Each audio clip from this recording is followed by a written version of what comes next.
Hello everyone and welcome back to my opinion. And the Chennai Super Kings have lost their seventh match of this season. I would have put this video yesterday, however, my recording software wasn't working. And I'll mention again at times if you hear some background noise, because there's some renovation work going on in the neighboring house, so apologies for that. Let's get into this review.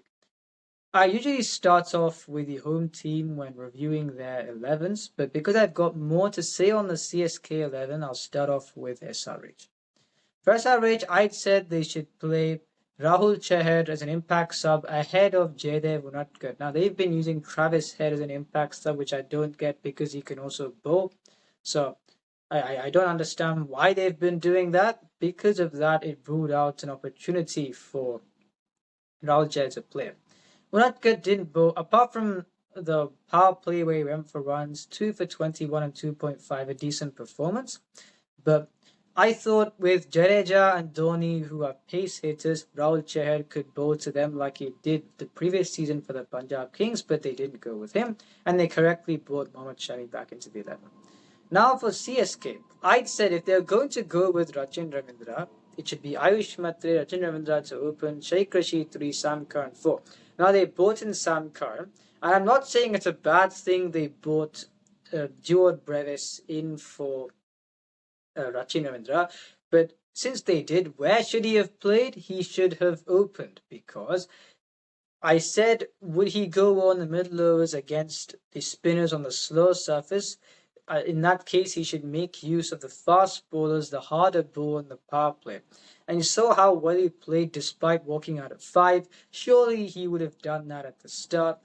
And as I go along through this review, I'll continue to explain why I feel CSK's non-optimal selection is resulting in them not having the options or not able to go through a favourable roadmap in matches. And so the first ball resulted in a wicket, and yes, it was a CSK wicket, but I was happy from an India perspective that Mohammad Shami took that, because I saw the seam position was the straightest that it has been for a long time. We've seen since his return at times there has been a wobble, and in this case there wasn't. He went for runs after that, but I was happy to see him get that first wicket. Ayush Matre once again played with confidence. CSK got to 50 for 3. Now, Sam Curran at number 3, I thought he should have played, and I said that he could bat there. He should have played in Mumbai as well. Him or George Brevis, depending on who you want to leave out. In my view, I'd said, considering when they are bringing in Patirana, you could leave Patirana out, because if you're considering the performance of when they're bringing, he's not got an impact on the match. You've got an extra batsman and an extra bowler as well. In Sam Curran, you could play both Brevis and Sam Curran. So arguably, he should have played in the previous match. Brevis should have played in the previous match. Yes, he was dismissed today, but I thought Sam Curran being in the 11 as a batsman would have helped CSK in the other matches. And once again, they sent out Jadeja at 4. And I was surprised he scored that. He hit that 6 off Zishan Ansari, because I've said this many times, he takes 14 balls to get going against spin. 21 of 17 in this match, and after 50 for 3, they lost a few more wickets, at least one more wicket than they would have been okay with. But I thought at 50 for 2, then they should have consolidated for the next 4 overs to get to 80 without losing a wicket thereafter. They were 74 for 4 and 9.3, so you've lost wickets and you are behind the runs.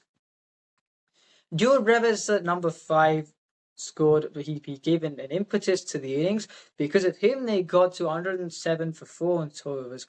And the reason why they got there is because I said Kamindo Mendes should have been included, but I was disappointed with the way he bowled, because he is considered sort of a unique option because of the ambidextrous nature. However, if you're looking at the other bowlers, they got the ball to turn a considerable way. A lot of the deliveries Kamindo Mendes bowled were arm balls. I don't think he has developed his bowling as much to be. Yes, he should have played this match, but I thought, especially as a second spinner, this is the reason why I would have brought Rahul Chahar in. According to me, you don't know whether Kamindo Mendes is going to bowl 4 overs even on a tying track, and we saw he didn't do that in this case, where The reason why he didn't go for runs before is because Jadeja, he was bowling straight to him, and you saw the way he was dismissed. It was a very poor dismissal, a straight ball.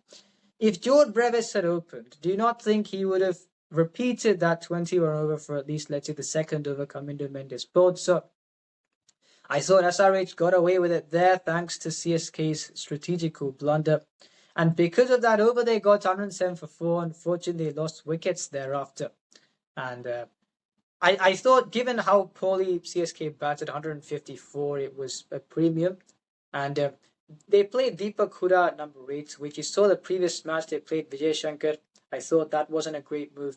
They're clearly playing Hooda at 8 because they think MS Dhoni will only bat the last 5 overs, so you bring Hooda in. And to that I'm saying, a lot of people may not want to hear this because for some reason there's some vitriol against him now, but R. Ashwin, with the amount of wickets that he's taken and with how he can bat, and you saw how well he did for the Rajasthan Royals as a floater, surely he could have scored that 20 runs and provided 4 overs of quality spin. And you could have won this match against a team that even with the 11 you did play, it was not an easy feat for them to win. So, on Deepak Huda's knock, I won't fault him because if you're lacking in confidence, this is the kind of innings that you will play. The one boundary that he hit was off a waist-high no ball, over the waist-high no ball over the fine leg region.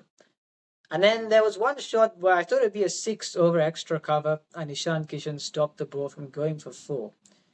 3 years ago, when he crossed that 400-run mark in the IPL, that may have gone for 6. And this is why confidence plays a huge part. You keep alternating between Rahul Tripathi, Vijay Shankar, Deepak Hooda. When it's not working for them, that's like when they fail, you can't say much because they're already not building confidence for enough. Especially Vijay Shankar did well 2 years ago.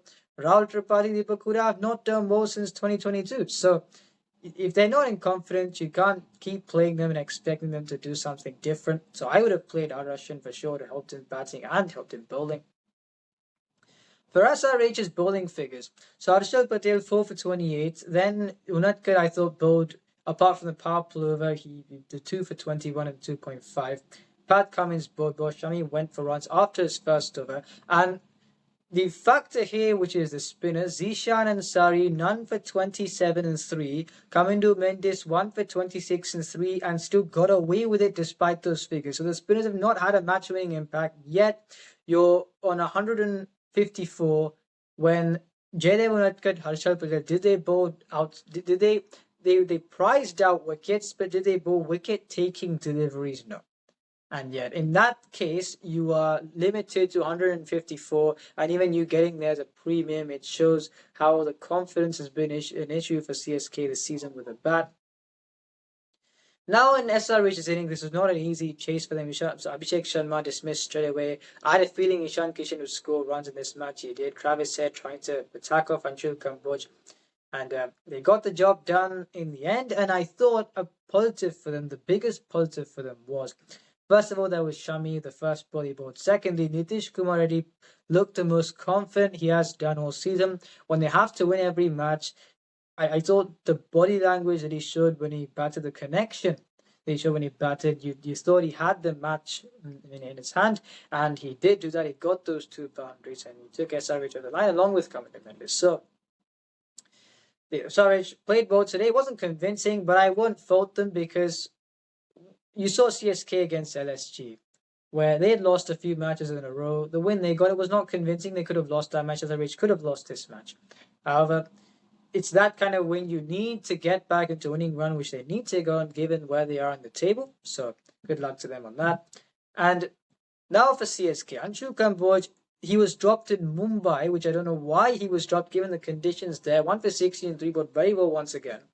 Khalil Ahmed usually bowls 3. And I was confused because you're defending 154, you've not got the extra spinner, and you're only bowling him for 2 overs, and you're bringing him back for 1 over at the end. Jadeja bowled back for 1 over at the end. After bowling 3 overs for 16 runs, I thought I didn't understand the captaincy there. Noor Ahmed, because of the extras at the end, he went for runs, but they correctly bowled him in the power play in this case. And I'd said if Noor Ahmed doesn't bowl in the power play, Sam Curran can be used for the over here and there. Now, Noor did bowl, so they've got a less than optimal power play, 37 for 2, when I said 55 for 1. They're looking to go on the attack. You're bringing Sam Curran bowling medium pace. He goes for 25 and 2. Surely Ashwin bowling 4 overs would have not given that many runs, and he could have taken wickets as well. And Patirana, I'll say this again, they brought him on the 12th over today. We're defending this kind of scored no impact.